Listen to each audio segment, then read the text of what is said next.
Isinilang si Crispin Parungao Medina Sr. noong Agosto 27, 1950 sa bayan ng Arayat sa lalawigan ng Pampanga. Ang kanyang mga magulang ay sina Eliseo Medina Sr. at Trinidad Parungao.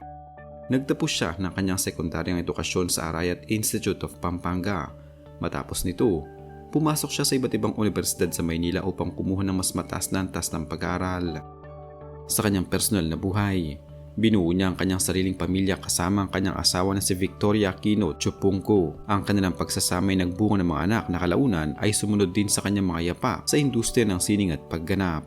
Kilala ang kanyang mga anak na sina Ping Medina, Alex Medina, Carl Medina, Victor Medina at Kathleen Medina na may kani-kanilang kontribusyon sa larangan ng sining, pelikula at pamamahala.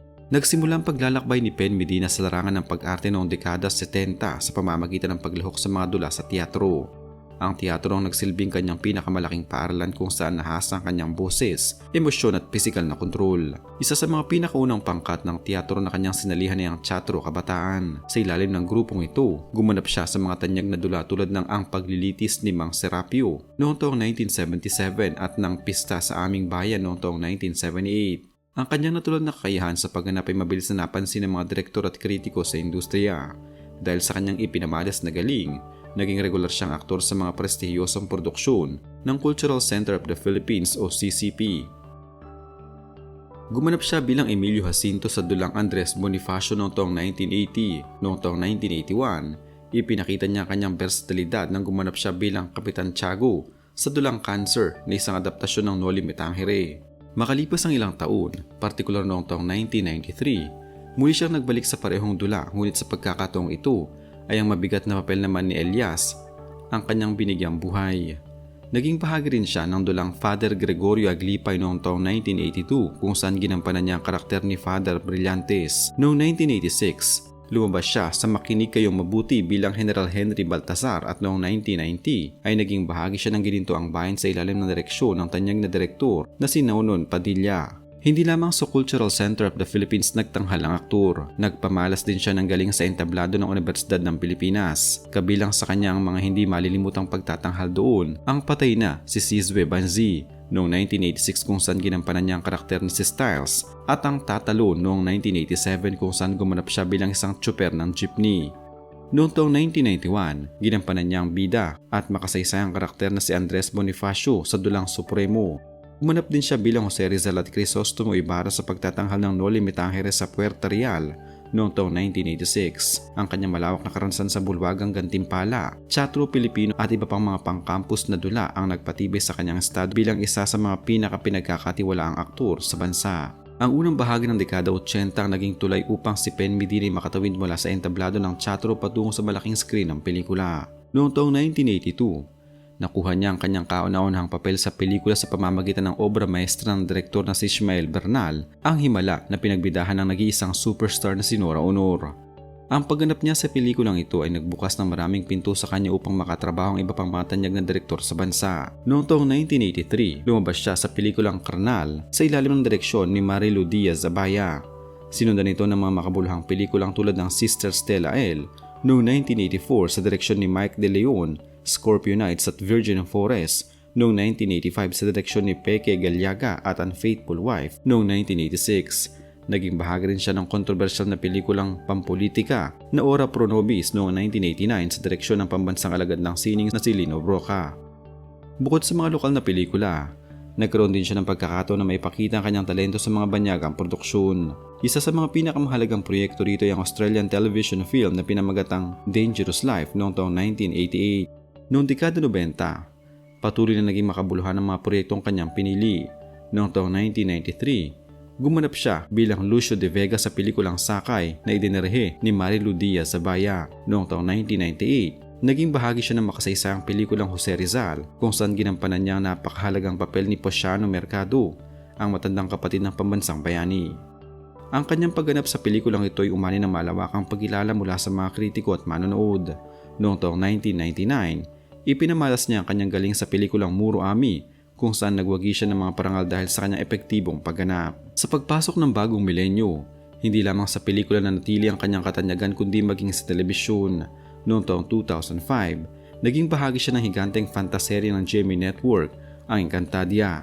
Dito niya ginampanan ang karakter ni Haring Hagorn ng Lereo, ang pangunahing kontrabida ng serye. Ang kanyang pagganap bilang Hagorn ay naging napakatanyag at itinutuloy na hanggang sa ngayon bilang isa sa mga pinakamahusay at nakakatakot na kontrabida sa kasaysayan ng telebisyong Pilipino. Dahil sa kanyang walang pantay na kahusayan, marami siyang natanggap na parangal sa buong karera niya. Nagwagi siya bilang Best Actor sa 6th Cinema One Originals Film Festival noong taong 2010 para sa pelikulang Layang Bilanggo. Nakakuha rin siya ng parangal bilang Best Supporting Actor sa 62nd FAMAS Awards para sa pelikulang 10,000 Hours noong taong 2014. Noong taong 2017, pinarangalan siya ng Nora Honor Ulirang Artista Lifetime Achievement Award sa 33rd PMPC Star Awards for Movies, isang pagpapatunay ng kanyang pangmatagalang pamana sa industriya. Noong kalagitnaan ng taong 2022, nabalot ng pag-aalala ang industriya ng sining na mag-viral sa mga social media platform ang balita tungkol sa malubhang kondisyong medikal ni Pen Medina. Noong Hulyo 2022, formal na humingi ng tulong pinansyal at panalangin ng kanyang mga anak na sina Ping at Alex Medina para sa kanilang pamilya. Ayon sa pahayag ng pamilya, ang aktor ay dinala sa ospital matapos makaranas ng patinding pananakit ng likod na hindi natutugunan ng mga ordinaryong gamot. Matapos sumailalim sa MRI at iba pang mga pagsusuri, natuklasan na siya ay mayroong malubhang kaso ng Degenerative Disc Disease o DDD.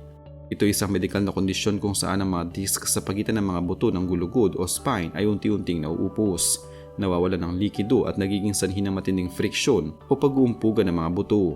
Ipinaliwanag ng kanya anak na si Kathleen Medina na dahil sa katandaan at pagkawala ng fluid sa mga disc, nagkaroon din ng pinched nerve o naipit na ugat ang aktor na siyang nagpahirap ng husto sa kanyang katawan. Ang kondisyong ito ay naging dahilan upang ang aktor ay tuluyang maging bedridden o hindi nakabangon sa loob ng ilang linggo. Hindi niya kayang maupo o tumayo ng mag-isa dahil sa labis na sakit. Dahil sa pandemya ng COVID-19 na naganap sa mga nagdaang taon bago ang kanyang pagkakasakit, nabawasan ng husto ang mga proyekto sa pag-arte na naging dahilan ng pagkaubos ng mga naipong pondo ng pamilya para sa mga gastusing medikal. Ang malaking operasyon sa gulugod ay nangangailangan ng napakalaking halaga, kung kaya't naglunsad ng donation drive ang pamilya. Ang panawagang ito ay mabilis na kumalat at nag-viral sa internet, kung saan maraming kasamahan sa industriya ng sining, mga kaibigan at mga tagahangang nag-abot ng tulong pinansyal at nag-alay ng mga panalangin. Noong Hulyo 2022, sumailalim si Pen Medina sa isang spinal surgery. Bagamat naging matagumpay ang mismong operasyon, inihayag ng aktor sa kanyang mga social media account na hindi pa tapos ang kanyang laban dahil kinailangan pang gumutin ng kanyang medical team ang isang kasamang impeksyon na natuklasan sa kanyang katawan. Nanatili siya sa ospital sa loob ng 2 buwan upang sumailalim sa masusing gamutan, therapy at pagpapalakas. Sa pamamagitan ng patuloy na pag-aalaga na ibahagi ng pamilya na matapos maitama at maunat ang kanyang gulugod sa tulong ng kanyang spine doctor, ay nadagdagan pa ng 3 sentimetro ang taas ng aktor. Pagkatapos ng mahabang panahon ng pagpapagaling, unti-unting bumalik ang lakas ni Pen Medina. Noong taong 2023, kinumpirma ng kanyang mga ulat medikal na siya ay patuloy na lumalakas at nasa landas ng tuluyang pagbawi o recovery. Bagamat kailangan pa rin niya ng pag-iingat dahil sa naging malubhang operasyon, matagumpay niyang nalampasan ang kritikal na bahagi ng kanyang karamdaman. Nagawa niya makabalik sa kanyang normal na pamumuhay ng mahigit na kumpiyansa at lakas sa tulong ng physical rehabilitation at suporta ng kanyang pamilya. Sa kasalukuyan, maayos na ang kalagayan ng aktor. Bagamat hindi na niya pwedeng puwersahin ang kanyang katawan sa mga masyadong physical na eksena tulad ng mga ginagawa niya noong siya ay bata pa, nananatili siyang masigla. Ipinahayag ng kanyang anak na si Kathleen na isa sa mga pinakamalaking hiling ng aktor ay ang muling pagbabalik sa kanyang isa pang hilig, ang pagpipinta. Bukod sa pagiging isang mahusay na aktor, si Pen Medina ay kilala rin bilang isang mahusay na visual artist at pintor. Noong Agosto 2024, formal na binuksan ng aktor ang kanyang kauna-unahang solo art exhibition o exhibit ng mga pinta na pinamagatang guhit ng kanilang buhay na ginanap sa Gateway Gallery sa Araneta City sa Cubao. Ang pagbubukas ng exhibit na ito ay dinalawhan ng kanyang mga kasamahan sa industriya, mga kaibigan at mga kritiko ng sining na nagpakita ng kanyang panibagong simula bilang isang ganap na visual artist matapos ang kanyang karamdaman.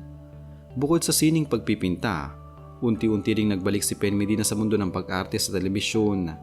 Naging bahagi siya ng ilang mga programa kung saan nagpakita siya ng mga espesyal na pagganap. Kabilang dito ang kanyang pagganap sa sikat na seryeng FPJ's Batang Quiapo noong taong 2024 sa ilalim ng pamamahala ni Coco Martin, kung saan ginampanan niya ang karakter na si Marsing. Ang pinakahuling opisyal at malaking balita tungkol sa kanya na nagpapatuloy ng kanyang maayos na kalusugan at aktibong katayuan sa industriya ay ang kanyang pagdalo sa prestihiyosong ABS-CBN Bowl 2025. Nilinaw din ng pamilya na ang mga lumalabas na peking balita o fake news sa internet noong Agosto 2025 na nagsasabing pumanaw na ang aktor ay walang katotohanan at gawa-gawa lamang ng mga irresponsableng website. Nananatili siyang buhay, masigla at patuloy na lumilikha ng sining.